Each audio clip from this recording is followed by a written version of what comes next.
Hello students, स्वागत है आपका मेरे YouTube channel science maths classes by Raj में।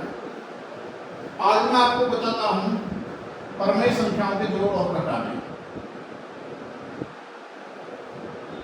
ये आपको 7वीं 8वीं क्लास में बताए जाते हैं, लेकिन बहुत सारे बच्चे हैं हमारे जो इन्हें नहीं सीख पाते, इंटर कर जाते हैं, बीएससी बीएससी कर जाते हैं, आगे काफ़ी बड़ी बड़ी क्लासों में पहुँच जाते हैं और इन पर आधारित हमको जो हमारे कंपटीशन होते हैं सर्विसेज के लिए, उनमें भी क्वेश्चन आते हैं सरलीकरण के लिए।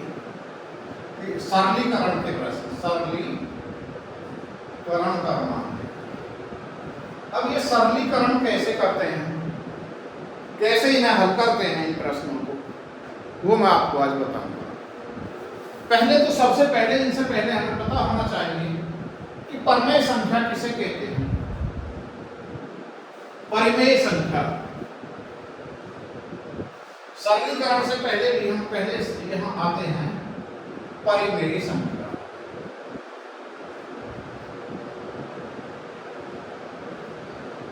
ये आपको पता होना चाहिए। तो ऐसी संख्या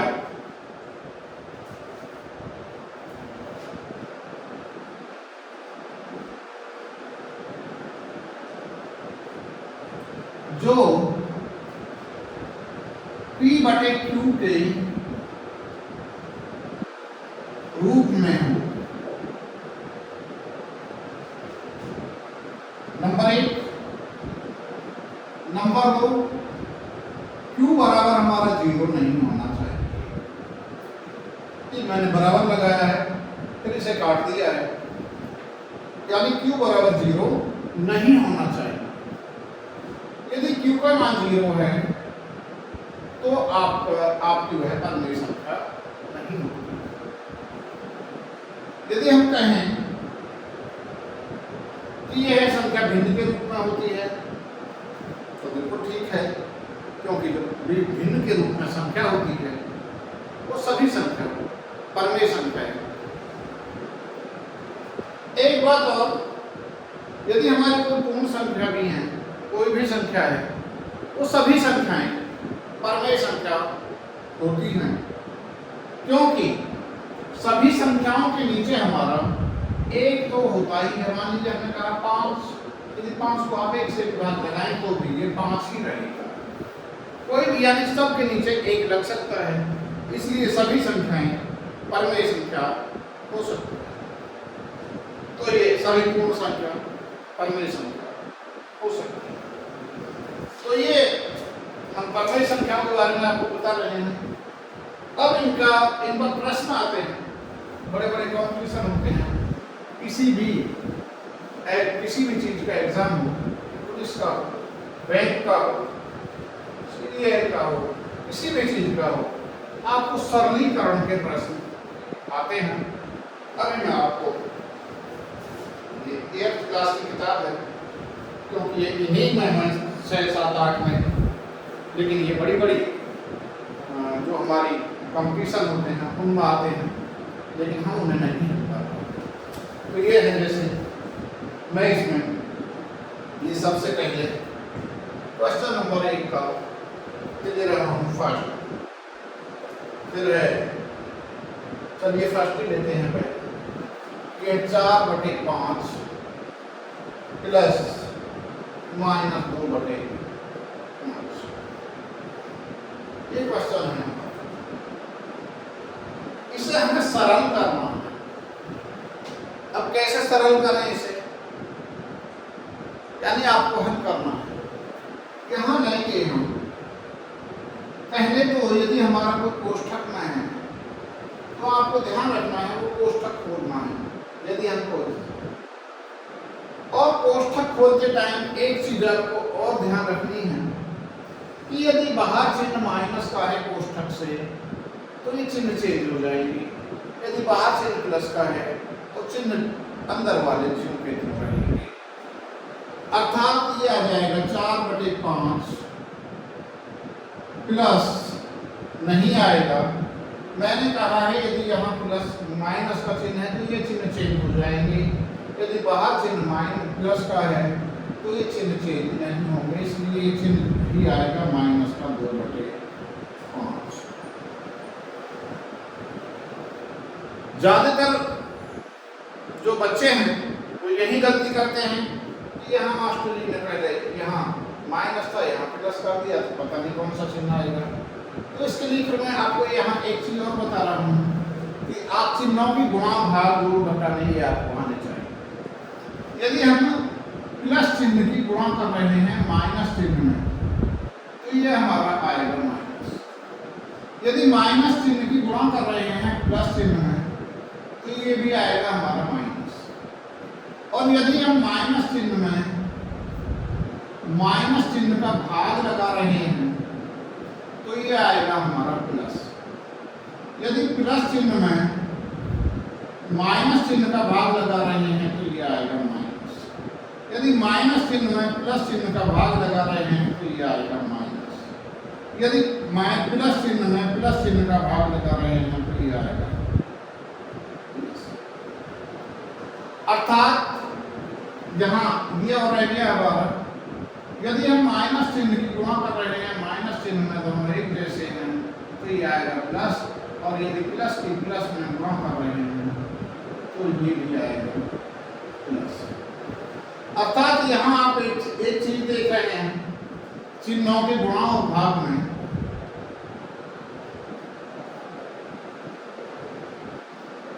गुणा और भाग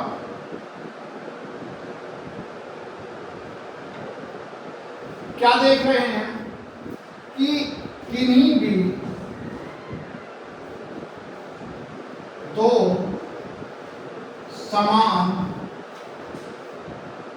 चिन्हों की गुणा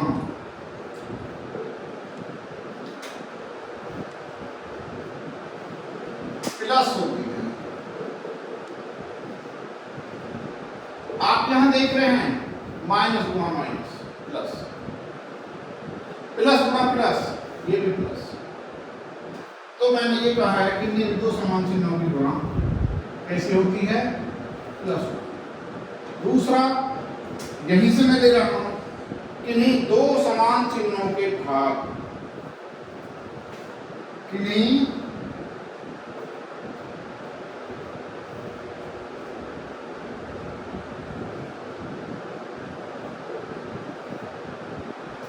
दो समान चिन्हों के भाग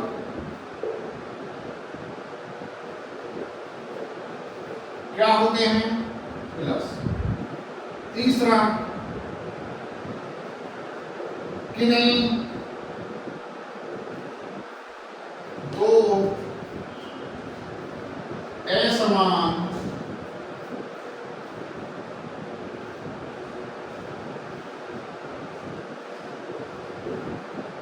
चिन्हों की गुणा कैसे होती है? माइनस होती है। और चौथा किन्हीं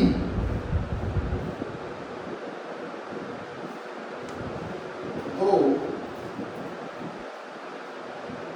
असमान चिन्हों के भाग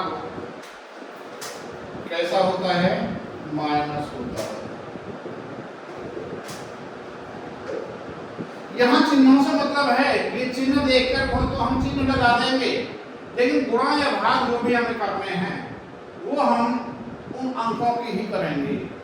यानी चिन्हों से तो केवल हम चिन्ह लगाएंगे, गुणा भाग से मतलब ये है इनका कि चिन्हों को देखकर हम चिन्ह लगाएंगे। देखिए दो समान चिन्ह हैं एक जैसे, और कोई अंकों की उनकी गुणा हो रही है तो ये हम इस तरह करेंगे, लेकिन जो गुणा भाग होंगे वो अंकों के। तो हम यहाँ देख रहे हैं ये दो असमान थे, एक प्लस था एक माइनस था, और जब दोनों असमान हैं दोनों की गुणा हो रही है, क्योंकि इसका मतलब यहाँ ये गुणा ही है। जब दो असमान चिन्ह गुणा हो रही है चिन्ह आएगा माइनस। तो ये आ गया आपका माइनस का 5 और ऊपर आ जाएगा 4 माइनस, तो इससे ये आ गया 2/5, ये आपका आंसर आ गया। अभी मैं आपको और एक क्वेश्चन लेके बताता हूं।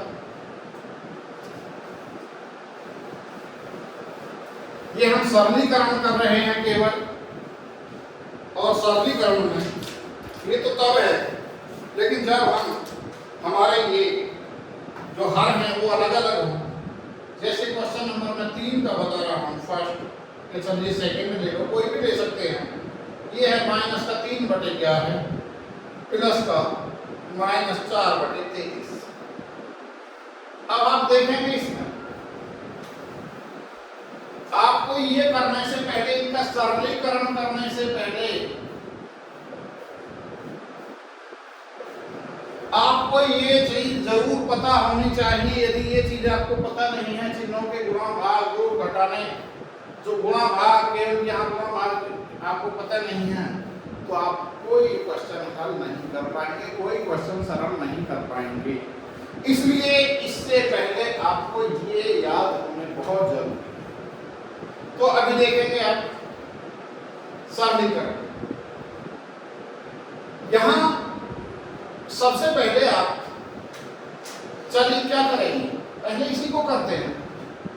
इसमें ये नीचे शायद -11